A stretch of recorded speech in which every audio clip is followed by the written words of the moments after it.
बंधु माने आजिर एही कार्यक्रम को आपण माननको स्वागत। आजिर एही कार्यक्रमटी वृष राशि व्यक्ति विशेष मानक पई बहुत गुरुत्वपूर्ण अटे, कारण वृष राशि व्यक्ति विशेष मानकर जीवन एही पवित्र जन्माष्टमी ठारू संपूर्ण भाव में बदलिबाकु जाउछि।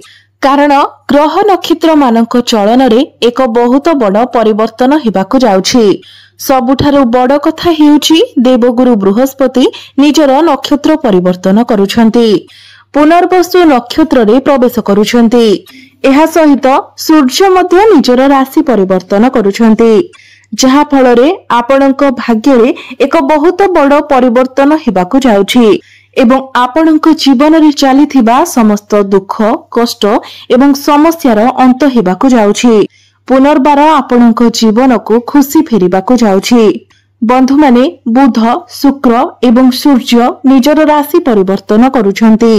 एहा व्यतीत मंगल मध्य निजर राशि परिवर्तन करुछंती।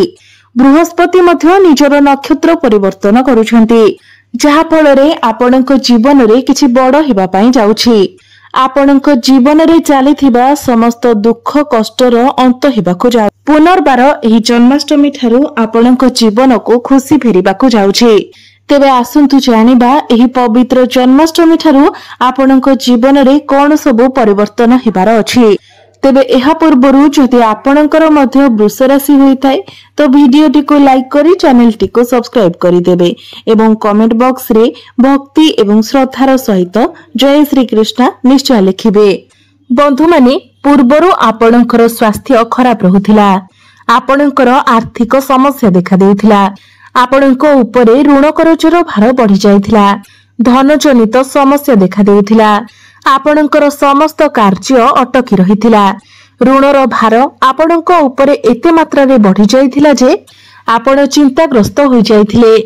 गृह परिवार रे खुशीर वातावरण नथिला, शिक्षा क्षेत्र रे समस्या देखा देउथिला, आपणकर अधिक खर्च मध्य बढ़ी जाइथिला, समाज रे आपणकर मान सम्मान कम होई जाइथिला, आपणकु चाकरी टिए प्राप्ति होई पारु नथिला, संतान संतति पई आपण चिंतित रहुथिले, व्यापार वाणिज्य रे आपणकर लॉस हेउथिला, प्रेम जीवन रे मध्य समस्या देखा देउथिला। तेबे एभली जहा भी सब समस्या आपणक जीवन रे लागि रहिथिला ताहा एबे दूर हेबाकु जाउछि। एही जन्माष्टमी ठारू आपणक जीवन को पुनर्बार खुशी फेरिबाकु जाउछि।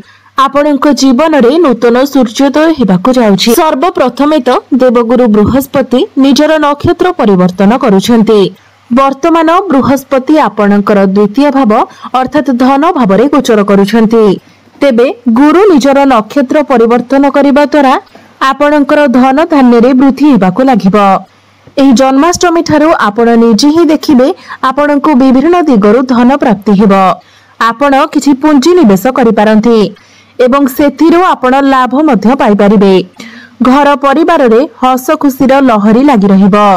आपणकर घर परिवार रे पूर्वरु जदि किछि समस्या लागि रहितिला, मनांतर मतांतर लागि रहितिला, वैचारिक मतभेद देखा देउथिला, तेबे से सब दूर होई जिवो।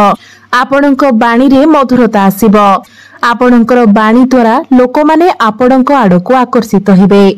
समाज रे आपणको मान सम्मान प्राप्ति हेबो। आपणकर बैंक बैलेंस बढ़िबो। आपणकर फाइनेंशियल प्रॉफिट हेबो। आपण किछि बड़ इन्वेस्टमेंट करि पारंती। आपणकर जहा भी किछि आर्थिक समस्या लागि रहितिला से सब दूर होई जिवो। गुरु आपणकर द्वितीय भाव रे रही षष्ठ अष्टम एवं दशम भाव को दृष्टि देउछंती। षष्ठ भावटी हेउछि रोग ऋण एवं शत्रुर भाव। तो पूर्वरु जदि आपणक उपरे कोनोसी ऋण करजर भार थिला, आपण ऋण करज सुझिबारे सक्षम होई पारु नथिले, तेबे एही जन्माष्टमी परे आपण समस्त ऋण करज गुडी को सुझिबारे सक्षम हेबे। आपणकर जदि शत्रु भय लागि रहितिला तो शत्रु भय मध्य दूर होई जिवो एवं अष्टम भाव को देखिबा फलरे आपणको कोनोसी स्थानरु गुप्त धन प्राप्ति होई पारे। आपणकर गुप्त ज्ञान मध्य बढ़िबो, गभीर ज्ञान बढ़िबो। पैतृक संपत्तिरु आपणको लाभ प्राप्ति होई पारे। एहा व्यतीत गुरुंकर दृष्टि आपणकर दशम भाव अर्थात कर्म भाव उपरकु रहुछि, जहा फल कर्म क्षेत्र में आपण को आकस्मिक भाव में सफलता प्राप्ति हेबो कारण वर्तमान आपणकर दशम भाव में राहु मध्य गोचर करुछंती एवं आपणकर कर्म भावर अधिपति शनि आपणकर एकादश भाव में बक्री चलन करुछंती जहा फल एही जन्माष्टमी परे आपण निजे ही देखिबे जे आपणकर कर्म क्षेत्र में एक बहुत बड़ परिवर्तन आसीबो आपणकर ट्रांसफर मध्य हो जाय पारे हठात करी आपणकर प्रमोशन हो जाय पारे कारण राहु हेउछंती आकस्मिकर ग्रह जहा फल आपणकर कर्म क्षेत्र में आकस्मिक भाव में किछि ना किछि परिवर्तन होई पारे जो मानक निकट में कौनसी चाकरी नहीं एवं आपण चाकरीर अनुसंधान रे थिले चाकरी पाई चेष्टा करुथिले तो हठात करी आपणको चाकरी मिल जाय पारे तेनु आपण निजर चेष्टा जारी रखंतु समस्त इंटरव्यू रे आपणको सफलता प्राप्ति हेबो पूर्वरु जदि आपण चाकरी करिसंती तो हठात करी आपणकर प्रमोशन होई जाय पारे कोनोसी एमएनसी कंपनी रो आपणको जॉब ऑफर आसी पारे राहु आपणकर दशम भाव में रहितिबा कारणरू आपण किछि बड़ करबाकू चेष्टा करि पारंती समाज रे आपणकर मान सम्मान बढ़िबो आपणक निकट को नुआ नुआ काम मध्य आसी पारे समस्त टार्गेट को अचीव करिबारे आपण सफल हेबे बंधु माने शनि बक्री चलन करूछंती जे हेउछंती आपणकर भाग्य भावर अधिपति तो ही जन्माष्टमी परे आपणको आपणक भाग्यर मध्य साथ मिलिबो समस्त कार्य रे आपण सफलता प्राप्ति करिवे अल्प परिश्रम रे आपणको बहुत अधिक सफलता प्राप्ति हेबो आपण किछि बड़ कार्य आरंभ करि पारंती किछि बड़ इन्वेस्टमेंट करि पारंती किबा कोनोसी बड़ जिनिस आपण क्रय करि पारंती आपण किछि भूमि प्रॉपर्टी जमी एवं जानवाहन किणाकिणी करि पारंती किबा नूतन गृह मध्य निर्माण करि पारंती आपण कोनोसी धार्मिक स्थान को यात्रा करि पारंती आपणको गृह रे कोनोसी शुभ मांगलिक कार्यर आयोजन होई पारे पितांकर सहाय्य सहयोग आपणको प्राप्ति हेबो बंधु माने पंचम भावटी होइथाय शिक्षार भाव प्रेम जीवनर भाव एवं संतानर भाव तेबे आपणक पंचम भावर अधिपति बुध आपणकर तृतीय भाव में गोचर करुछंती तेबे बुध को तृतीय भाव में बहुत भल माना जायथाय तो ही जन्माष्टमी परे आपणको आपणकर शिक्षा क्षेत्र में आपणकर प्रेम जीवन में एवं संतान संतति क्षेत्र में शुभ फल प्रदान करिबो पूर्वरु जदि आपणकर प्रेम जीवन में कोनोसी समस्या लागि रहिथिला आपणको मध्यरे मिसअंडरस्टैंडिंग होइथिला मिसकम्युनिकेशन होइथिला कोनोसी प्रकारर वैचारिक मतभेद होइथिला किबा आपणको मध्यरे जदि कथावार्ता बंद होई जायथिला किबा ब्रेकअप होई जायथिला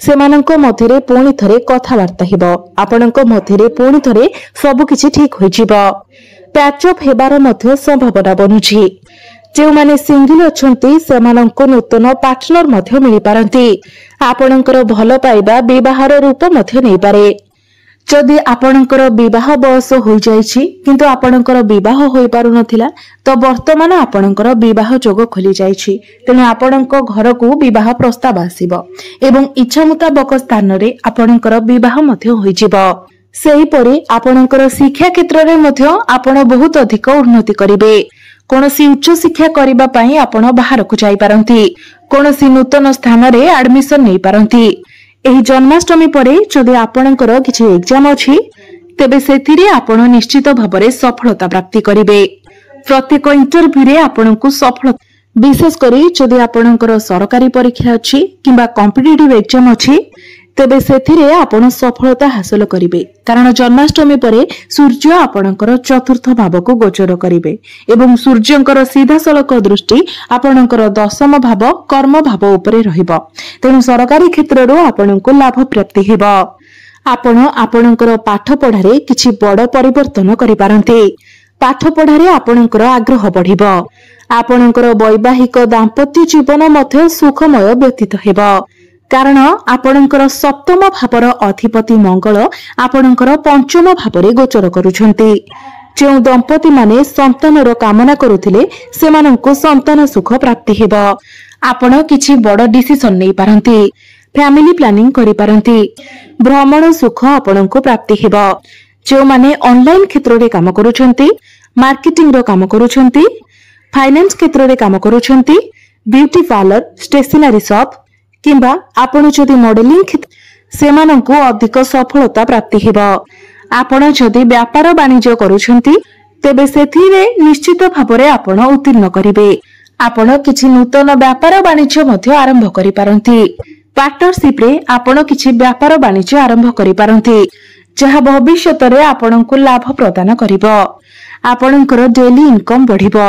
आपणकर फाइनेंशियल ग्रोथ हेबो। पूर्वरु जदि आपणकर किछि स्वास्थ्य जनित समस्या लागि रहउतिला ताहा मध्य दूर होई जिवो। आपण निजको स्वास्थ्यवान अनुभव करिवे। आपण संपूर्ण भाबरे रोग मुक्त होई जिवे। तो ही पवित्र जन्माष्टमी ठारू वृष राशि व्यक्ति विशेष माने प्रत्येक क्षेत्र रे उन्नति करबाकू जाउछंती। ताहा भाग्य रे हेउ, शिक्षा क्षेत्र रे हेउ, व्यापार वाणिज्य रे हेउ, कर्म क्षेत्र रे हेउ, प्रत्येक क्षेत्र रे आपण उन्नति करबाकू जाउछंती। तेबे अधिक शुभ फल प्राप्ति करबा पई आपण प्रत्येक दिन शुक्रंकर बीज मंत्र 108 थर जप करंतु। प्रत्येक दिन आपण मां लक्ष्मीकर आराधना करंतु। प्रत्येक दिन आपण हनुमान चालीसार पाठ करंतु एवं प्रत्येक दिन उदित सूर्य को आपण तंबा पात्र रे जलार्घ्य अर्पण करंतु। निश्चित भाबरे आपनकु अधिक मात्रा रे शुभ फल प्राप्ति हेबो। तेबे बंधु माने आपणकर जीवन मंगलमय हेउ एहा ही ईश्वरंक निकट रे मोर